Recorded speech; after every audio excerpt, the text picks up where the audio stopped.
Challenge Crypto Objectif 100 000 €, épisode 3. Aujourd'hui sur cette vidéo, on va voir si on doit tout laisser tomber maintenant. Les ETF, spot, Bitcoin sont passés, ça a chuté. Qu'est-ce qu'il faut faire? Qu'est-ce que j'ai fait? C'est ce qu'on va voir sur cette nouvelle vidéo. Juste après Jingle Go, Bismillah.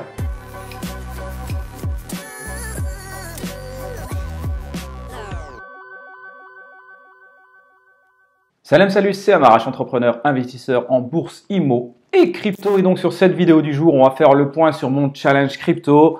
Je le redis, mon objectif c'est d'investir entre 5 et 10 000 € et de faire au bull run, à la fin du bull run, 100 000 €. Certains vont dire c'est impossible, d'autres vont dire t'es pas assez ambitieux. L'essentiel c'est de lancer ce challenge de manière publique. Parce que donc, restez bien sur cette vidéo. Je vais me connecter juste après sur mon compte Swissborg. Swissborg, il y a un lien, vous pouvez gagner de l'argent, je peux gagner de l'argent, tout le monde est content. Et donc, sur ce compte, je montre tout en toute transparence. Vous pourrez donc voir ce que je fais. Avant de commencer, les amis, tout ce que vous verrez ne sont pas des conseils en investissement. J'écoutais Asher la dernière fois dire souvent les personnes réussissent mieux leur second bull run. En effet, alors moi je suis depuis un petit moment mais je n'étais pas actif. Je l'ai été sur le bull run précédent et oui, j'ai fait partie des gens qui ont commencé à entendre parler et s'y sont intéressés quasiment en haut. Alors je ne me rappelle plus exactement à quel niveau je suis rentré et les montants que j'ai pu gagner et ou perdre parce que j'en ai aussi perdu bien évidemment. Mais on était sur du marginal. C'était vraiment histoire de dire que je suis sur le coup. Cette fois-ci, j'ai envie de ne pas rater le coche. Et donc, est-ce qu'on est au bon moment ou pas? Eh bien écoutez, c'est ce que moi je pense en tout cas. Donc, rassurez-vous, je ne vais pas abandonner ou ne vous rassurez pas pour ceux qui auraient aimé que je laisse tomber parce qu'ils sont contre la crypto. Moi, je suis un investisseur, donc j'ai une entreprise, donc j'ai ce qu'on appellera du private equity, qui est une bonne partie de mon patrimoine. J'ai de l'immobilier, qui est l'autre grande partie, même plus importante, de mon patrimoine. Je fais de la bourse et je fais un peu de crypto. La situation actuelle, c'est que le Bitcoin a monté, le fameux buy the rumor, sell the news. Je sais, mon accent assure. Donc, il est monté parce que tout le monde attendait les ETF, Bitcoin, spot. Ils ont été validés non sans mal. Vous pouvez regarder la vidéo que j'ai faite sur le challenge, l'épisode 2, j'en parle.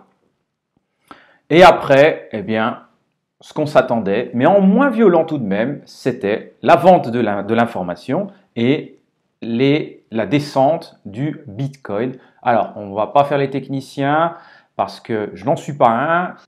Beaucoup de dire que c'est surtout dû aux ventes massives de Bitcoin de Grayscale qui prend des bénéfices, etc. Mais quand on regarde les chiffres, eh bien, ils sont tous rachetés et même plus. Sur le hebdomadaire, je crois qu'il y avait à peu près 100 000 Bitcoins de vendus et 109 ou 118 de rachetés. Je n'ai pas les chiffres en tête, mais c'est pour donner un ordre d'idée. Donc on reste en inflow positif, donc on n'est pas si mal. Personnellement, cette situation, moi, m'a réjoui, c'est ce qu'on va voir tout de suite, dans le sens où cette descente m'a permis de renforcer, parce que j'estime que j'ai trop peu investi pendant le bear market, à coût de 50 €, de 10 € par-ci, voilà, j'ai pas été régulier, j'ai pas été sérieux, et donc là, je suis pas devin, je vous dis pas que vous devez faire pareil, mais il me semble qu'il y a des fenêtres qui s'ouvrent. On est le vendredi 26 quand je tourne cette vidéo, ça remonte, CoinMarketCap, tout est dans le vert. Donc, tout remonte. Pour autant, j'ai dû investir, on va voir ensemble, mais plusieurs centaines d'euros là sur les derniers jours, pendant qu'on était en train de boire un petit peu le bouillon. Allez, on ne parle pas plus, je me connecte et on voit ça ensemble en direct. Donc voilà, comme je vous disais, aujourd'hui, si on regarde en 24 heures, les marchés sont dans le vert. Moi, je suis sur ma liste de suivi, ma watchlist. C'est après toutes les monnaies où j'investis et où ce que je surveille du coin de l'œil. Donc, sur les 24 dernières heures, on est dans le positif. Et si on regarde sur la dernière heure, voilà, c'est un peu de rouge, un peu de vert. Globalement, on est pas mal. Je vais peut-être en profiter pour réinvestir tout de suite et en direct. Allez, je vais sur mon portefeuille Swissborg.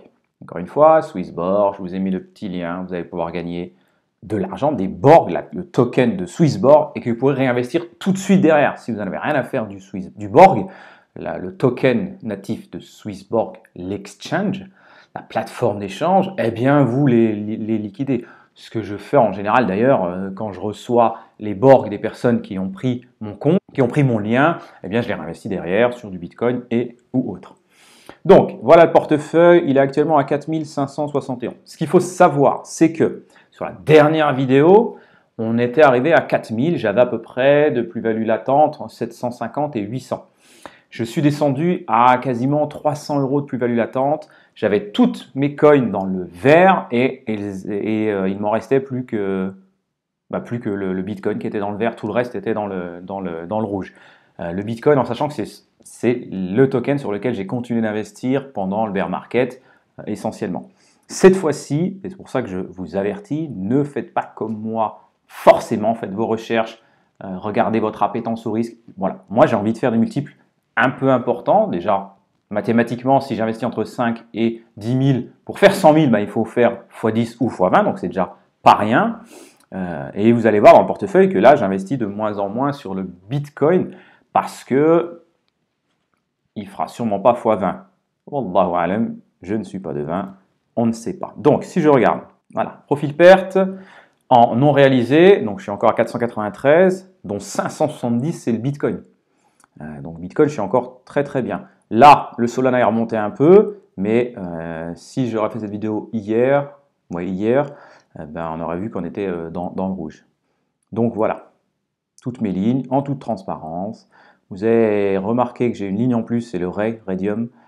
Pourquoi je l'ai pris? C'est parce que Swissborg a lancé une opération dessus, donc il fallait investir au minimum 50 $. Je les ai investis pour espérer gagner des tokens gratuits. Donc voilà, pour une fois, je me suis laissé tenter. Donc voilà, maintenant si on va dans tout ce que j'ai pu faire ces dernières semaines. Donc ma dernière vidéo remonte au 10-11 janvier, donc on va repartir à partir du 10. Et voilà, donc le 10, j'ai acheté pour 50 € de Bitcoin, le 10, pour 40 € d'Ether, pour 30 € de Solana, pour 20 € d'ADA, Cardano, Davax, 20 €, Polkadot, 20 €, Chainlink, 20 €, et du Matic, j'ai acheté en USDT parce que j'avais un peu d'USDT, pour 21,87 $. J'ai acheté les fameux raids dont je vous parlais, je les ai achetés avec du Bitcoin pour le coup, parce que je n'avais pas de monnaie avec moi. Le 22 janvier, j'ai déposé 500 €. Alors, j'y vais franchement, clairement, là j'y vais un peu plus franchement. J'ai l'impression qu'on est sur une fenêtre de tir qui, voilà, peut-être pas se reproduire encore longtemps. Bon, c'est très simple, c'est pas, en fait, personne ne peut vraiment savoir, on peut lire les graphiques, etc. Mais les tendances, quand on lit les graphiques, les gars vont vous dire, s'il se passe ça, il va arriver ça, s'il se passe ça, il va arriver ça. Oui, mais ça ne nous aide pas plus. Donc, vous voyez, c'est encore compliqué. Ceci étant, s'il y a encore des chutes avant le halving d'avril, eh bien, tant mieux. Et même après le halving, il va y avoir des montées effrayantes et des descentes aussi effrayantes. Et je le dis et je le redis, le plus dur dans un bull run ne sera pas forcément de gagner de l'argent, c'est fou ce que je suis en train de dire, et peut-être que tout va changer, mais il y a eu déjà 3 bull runs, le monde a changé, les ETF sont arrivés, les gens s'y intéressent de plus en plus, investissent de plus en plus, pour autant, il y a encore beaucoup de personnes qui ne s'intéressent pas aux crypto-monnaies de manière générale, donc on est encore loin. Et donc, le plus dur n'est pas de gagner de l'argent, mais de savoir quand vendre.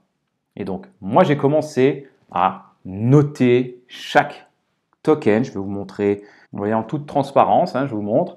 J'ai commencé à noter, voilà, objectif sur du Solana. AVAX, j'ai noté l'ATH, il était à 146 $. Objectif 242. Vous voyez, on n'est pas sur forcément des coefs fous, ce qui fait que je vais aussi chercher un peu plus ailleurs. L'ATH de Chainlink, il était à 52 en 2021 au précédent bull run. Là, on peut avoir un objectif de 90. Kaspa, donc Kaspa, sachez que j'en ai, mais voilà, je ne vous le montre pas vraiment. Là, on commence à aller dans des monnaies un peu plus risquées. Voilà. Mais là, on peut partir sur du x10, x20, x30. Je me suis mis des moments où je devrais pouvoir renforcer à 0,6, 0,8 par exemple. Matic. La TH était à 2,92. L'objectif peut être à 4, 5 $. Et là, on est à 0,70 je crois, donc on peut renforcer à 0,50. Voilà le genre de choses que je commence à mettre en place pour ne pas me faire avoir. Deuxième étape sera de commencer à mettre aussi en place, une fois que j'aurai investi tout ce que je voulais investir, probablement que je vais continuer jusqu'au bull run, et après ce sera de la stratégie. Je vends 20%, je vends 50% quand j'ai fait x2. Il va falloir avoir cette stratégie de mise en place et s'y tenir. Avec par exemple des ventes prévues, enregistrées directement sur votre plateforme. Ce sera le meilleur moyen. Combien de personnes sur le précédent bull run avaient gagné des sommes, avaient des plus-values latentes impressionnantes, et quand on est dans le fameux FOMO, Fear of Missing Out, on se dit ça monte, ça remonte, ça remonte, ça remonte, ça ne s'arrêtera jamais. J'en ai même fait partie de ces personnes. Ah, mais ça ne va pas s'arrêter, on va atteindre les étoiles. Et en fait, paf, d'un coup, on est parti faire une course, on est revenu, on a perdu 10%, 20%, on va se coucher plus tôt, on se réveille et les Américains ont tout fait fumer et on se retrouve avec moins 40. Donc préparez-vous dès maintenant à savoir quand vous voudrez vendre avec un objectif. Moi j'ai l'objectif 100 000, donc je veux faire 100 000. Maintenant si ça se passe bien mieux que prévu et puis que en mettant mes ordres de vente petit à petit, etc., eh ben, j'arrive à 100 000 et qu'il me reste encore de l'investi, je pourrais me dire, ok, j'ai les 100 000 d'objectifs, je vais essayer de toucher au plus haut sur le reste, mais pas avant. Donc voilà, on retourne, on fait défiler un peu plus vite, donc j'ai investi, je vous dis, j'ai rentré 500 €, donc là j'ai mis 100 € sur Ether, et vous allez voir sur cette ligne-là d'achat, j'ai pas mis de Bitcoin. Je suppose que l'Ether va mieux performer que Bitcoin et pareil pour les altcoins, mais il va y avoir des fluctuations, il va y avoir des choses où il va falloir s'accrocher. Là, quand ça a commencé à descendre, ouf, on commençait à sentir un peu le vertige comme dans le précédent. Du Chainlink, du Polygon, Avalanche, Polkadot, Cardano, Solana, Ether, Chainlink. Alors, là c'était le 22 et j'ai racheté le 23, j'en ai racheté encore. Et j'ai encore envoyé aujourd'hui 500 €, 550 €, et j'ai envoyé 250 € sur un autre portefeuille que j'ai sur KuCoin. Je vous mets aussi un lien KuCoin si vous voulez ouvrir un portefeuille. KuCoin, on peut accéder à d'autres monnaies qu'il n'y a pas forcément sur Swissborg. On peut mettre des stop-loss, etc. Donc voilà, il est un peu plus poussé, mais voilà, si on n'est pas un trader, c'est pas forcément intéressant. Mais si on recherche des monnaies un peu spécifiques, elles sont dessus. Dites-moi en commentaire si vous voulez que je vous parle de ce portefeuille, que je vous le montre. Je ne sais pas si je le ferai dans l'absolu, mais dites-moi, on pourrait au moins échanger sur les monnaies. Et dites-moi quelle monnaie selon vous, quel token va exploser et sur lequel on peut aller chercher du x50, x100. Soyons fous, on peut aller de l'avant. Donc, si on regarde maintenant, avant de terminer, on va juste regarder la composition et les allocations. Alors, là, c'est un peu triché parce qu'on voit qu'il y a une grosse allocation de 12% sur l'euro parce qu'il n'est pas encore investi. Pour autant, voilà, on voit que mon Bitcoin, bon, si on enlève l'euro, globalement, il va être à peu près à 50%. Il est encore élevé. Je ne sais pas si je vais le laisser à ces montants-là. Peut-être que je renforcerai pour le coup si on casse quelques résistances et on redescend en bas. Je suis à 27 500. Je ne vous montre pas, mais j'ai aussi noté, forcément, mon cours moyen sur chaque coin. Donc sur Bitcoin, je suis à 27 500, donc je suis encore bas, donc à voir. Ether, et puis voilà, je commence à avoir maintenant les autres lignes qui commencent à prendre un petit peu de poids. Le Swissborg, bon, ça c'est juste bien, et le Raydium, on verra par la suite ce que j'en fais ou pas. Donc les amis, dites-moi en commentaire si vous êtes d'accord avec ma vision, si vous êtes d'accord avec ma stratégie. Dites-moi ce que je devrais faire sur mes prochains achats. Et puis dites-moi surtout voilà, les tokens que vous pensez être bullish pour le prochain bull run. Je vous dis à très vite pour une nouvelle vidéo. Inch'Allah.